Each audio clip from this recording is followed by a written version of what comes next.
Black, nothingness. Then a flicker of awareness. My eyelids felt heavy, like lead weights were stitched to them. I tried to move, to rub the sleep away, but my arms wouldn't budge. Panic began to rise, a choking sensation that clawed its way up my throat. Where was I? The darkness pressed in, suffocating. The air hung thick and cold, tinged with a metallic scent that made my stomach churn. My eyes strained against the darkness, slowly adjusting. Faint shapes began to emerge, blurred and indistinct. A large, looming figure above me. Metal glinted in the distance, reflecting what little light there was. The metallic scent intensified. Fear, sharp and cold, shot through me. This wasn't right. This wasn't my bed. My heart pounded against my ribs, a frantic drumbeat in the silence.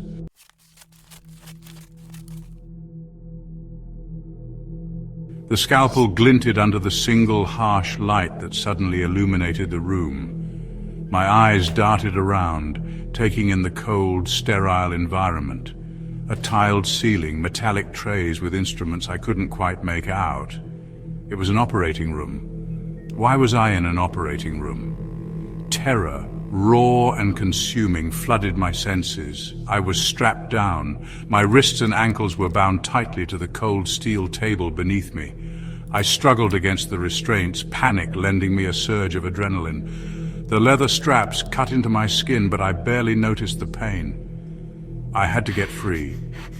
I had to get away from the man with the scalpel. He was getting closer, his shadow stretching out before him like a dark omen. "Let me go," I croaked, my voice a raspy whisper. The words seemed to hang in the air, mocking my helplessness. The surgeon didn't react.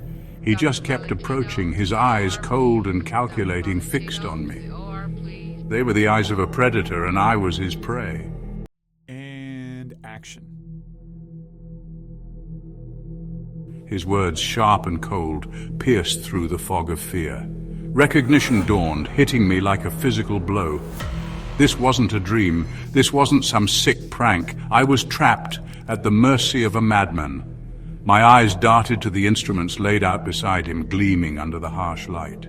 Scalpels, forceps, bone saws, each one a tool of healing, now transformed into instruments of torture.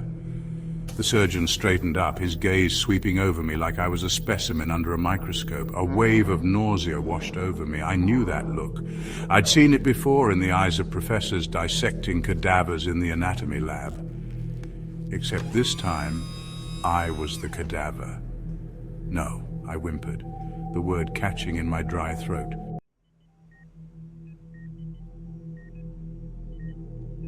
His words hung in the air, each syllable a hammer blow to my sanity. Dissection. He was going to dissect me. My mind reeled, struggling to grasp the sheer horror of my situation. Images flashed before my eyes. Textbook diagrams, anatomical charts, the lifeless grey bodies splayed open in the anatomy lab. Now I was about to become one of them. He raised the scalpel, the polished metal catching the light and reflecting it back as a blinding point. I thrashed against the restraints, a desperate primal attempt to escape the inevitable, but it was no use. The straps held firm, biting deeper into my flesh.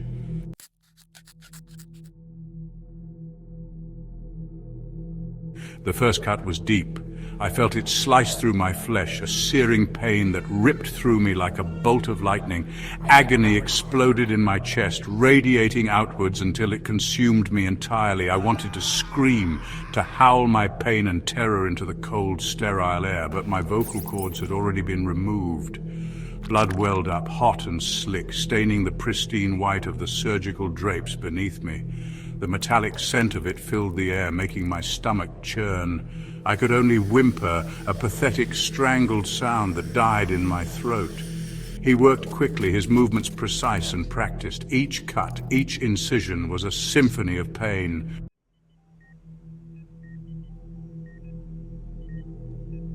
He worked with a detached curiosity, his movements swift and precise, like a butcher preparing a carcass. Each incision was a fresh wave of agony, a searing white-hot pain that radiated through my entire body. My vision swam, black spots dancing at the edges. I tasted blood, metallic and thick on my tongue. The stench of it, raw and primal, filled the air, suffocating me. I tried to pull away to escape the relentless assault on my flesh, but the restraints held me fast.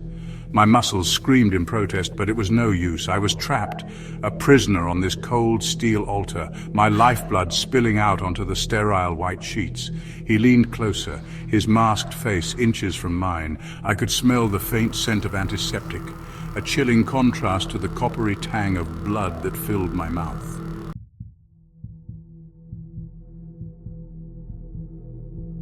His words, spoken with such detached interest, sparked a flicker of defiance within me.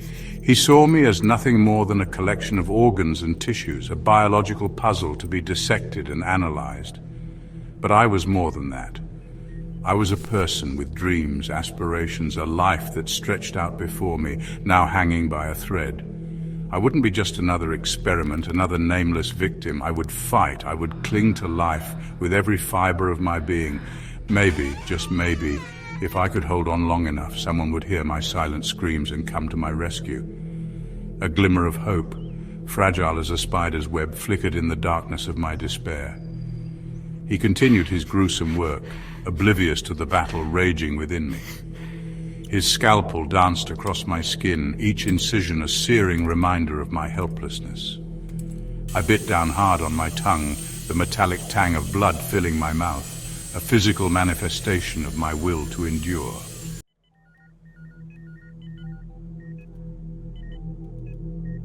But as the minutes stretched into an eternity of pain, my hope began to dwindle. The initial shock was wearing off, replaced by a bone-deep weariness. My body, ravaged by pain and blood loss, screamed for respite. The edges of my vision grew darker, the black spots multiplying, threatening to consume me entirely. He was peeling back layers of muscle and sinew now, exposing the raw vulnerability beneath. I could feel the coolness of the air on my exposed organs, a sensation that was both alien and terrifying. My breaths grew shallow, each one a monumental effort. He was talking, but his words were distant, muffled, like he was speaking from the bottom of a well.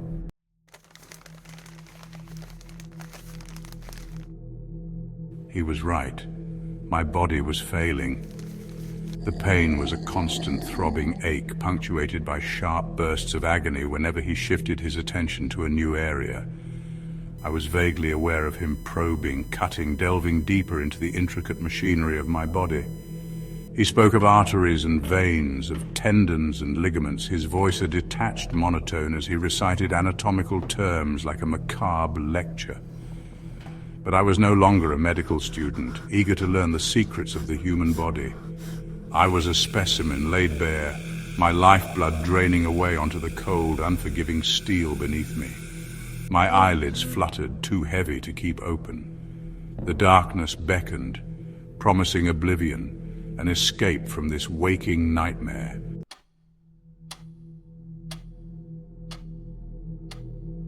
He worked with the precision of a master watchmaker, meticulously dismantling a complex timepiece. Except the timepiece was my body, and every tick of his scalpel brought me closer to my demise. I was no longer whole, but a collection of parts, laid bare under the harsh glare of the operating room light. My insides, once hidden, pulsed and twitched beneath his gloved hands. The pain was a living entity now, a monstrous beast that gnawed at my bones, feasted on my flesh. My screams remained trapped, a silent chorus of agony echoing within the confines of my skull. The metallic scent of blood intensified, a sickening perfume that clung to the back of my throat, making me gag. He worked with a detached fascination, his voice a low murmur as he traced the pathways of my veins, identified organs with cold precision. Each word was a hammer blow, shattering the remnants of my composure. He was charting my demise, mapping out the terrain of my suffering.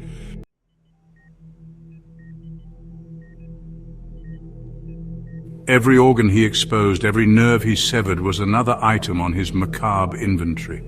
He spoke of my body in the past tense, as if I were already gone, a specimen to be dissected and discarded. His words were like salt rubbed into a gaping wound, each syllable a reminder of my helplessness. He sliced through tendons and ligaments, his scalpel a silver blur against the crimson canvas of my flesh. I felt the disconnect, the strange absence of sensation as he severed nerves, leaving parts of me numb and useless. He was dismantling me piece by piece, robbing me of my physical form, reducing me to a collection of twitching muscles and exposed bone. The heart, a persistent rhythm, he observed, pressing his gloved fingers against my still beating organ. The touch sent a jolt of pain through me, a lightning strike of agony that momentarily banished the encroaching darkness. Even now, it fights to maintain its rhythm.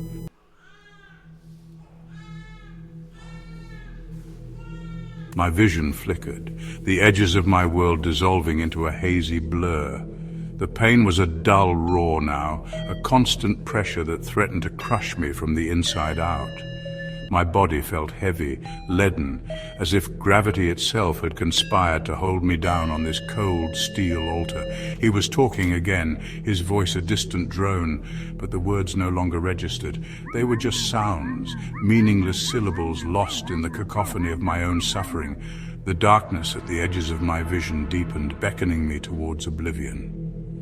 Part of me longed to surrender, to let the darkness claim me, to escape the relentless torment. But even in the depths of my despair, a primal instinct, a desperate will to live, clung on. My breaths came in ragged gasps, each one a victory against the encroaching darkness.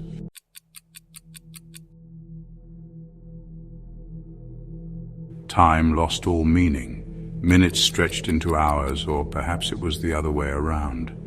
The boundaries of my world shrunk until all that remained was the blinding light above, the metallic scent of blood, and the surgeon's voice, a low, hypnotic murmur that seemed to emanate from the depths of my own subconscious. He was no longer content with simply observing. He was experimenting now, pushing the boundaries of pain and endurance, probing the limits of my sanity. I felt the prick of needles, the burn of chemicals, the cold shock of metal instruments exploring the deepest recesses of my being. And then, through the haze of pain, I heard it, a whisper, faint and chilling, like a cold wind whistling through the empty corridors of my mind. It was his voice, but distorted, laced with a chilling amusement. "Don't worry," he whispered, his breath hot against my ear.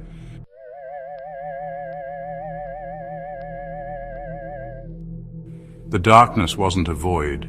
It was a swirling vortex of images, fragmented and distorted like shards of a broken mirror, reflecting a life on the brink of annihilation. Faces swam into view and dissolved just as quickly. My mother, her smile warm and comforting, then morphing into a grotesque grimace of pain. My father, his hand outstretched, pulling me back from the edge of a precipice, then transforming into the surgeon's hand, cold and gloved, pushing me further into the abyss. Moments once cherished now taunted me with their lost innocence. The joy of receiving my acceptance letter to medical school, the crisp white coat a symbol of hope and healing, now stained crimson with my own blood. The laughter of friends, the warmth of their embrace, now a distant echo in the cold, sterile chamber of my torment. Each memory, once a source of comfort, now intensified the agony of the present. They reminded me of everything I had lost, everything I would never have. My future, once bright with promise, now lay in ruins, a mangled landscape of broken dreams and shattered aspirations. And through it all, the pain, a constant throbbing ache that had seeped into the very core of my being, a physical manifestation of the despair that threatened to consume me.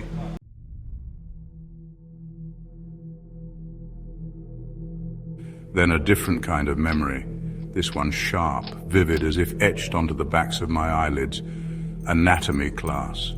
The pungent odor of formaldehyde, the cold, unforgiving touch of stainless steel. We huddled around the dissecting table, our professor, Dr. Evans, guiding our scalpels through the layers of a cadaver. The human body, he'd said, holding up a heart, is a magnificent machine. But like any machine, it can be broken down, understood, its secrets revealed. His words echoed in the operating room of my mind, each syllable imbued with a chilling new meaning. I was no longer a student, eager to unlock the mysteries of the human form. I was the subject, splayed open, my own secrets laid bare under the surgeon's merciless gaze. He was teaching me a different kind of anatomy now, a lesson in pain and terror, in the fragility of flesh and the limits of human endurance. And as the darkness shifted, revealing his face inches from mine, I saw a glimmer of something monstrous in his eyes, a reflection of my own mortality, a terrifying glimpse into the abyss that awaited us all. His lips curled into a grotesque parody of a smile. "Pay attention," he whispered, his voice raspy, almost paternal. "This next part is rather delicate."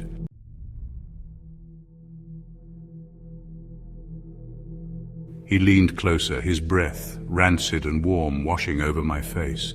His eyes, twin pools of madness, held a terrifying focus. The scalpel hovered above me, promising a new world of pain. His voice, barely a whisper, slithered into my ear. "It's about the breaking point of the mind." He pressed the cold steel against my chest. Not to cut, not yet, and then he plunged his hand into my chest cavity. I could feel the warmth of his blood against my own failing organ. His hand withdrew, clutching a small, pulsating orb. My vision, blurred and fading, struggled to comprehend the impossible. The orb pulsed with an ethereal light, casting grotesque shadows across his face, his features contorted, a mask of pain and ecstasy, as he held my soul in his blood-stained hands. His final words, a chilling epitaph, echoed in the silence left by my stolen soul.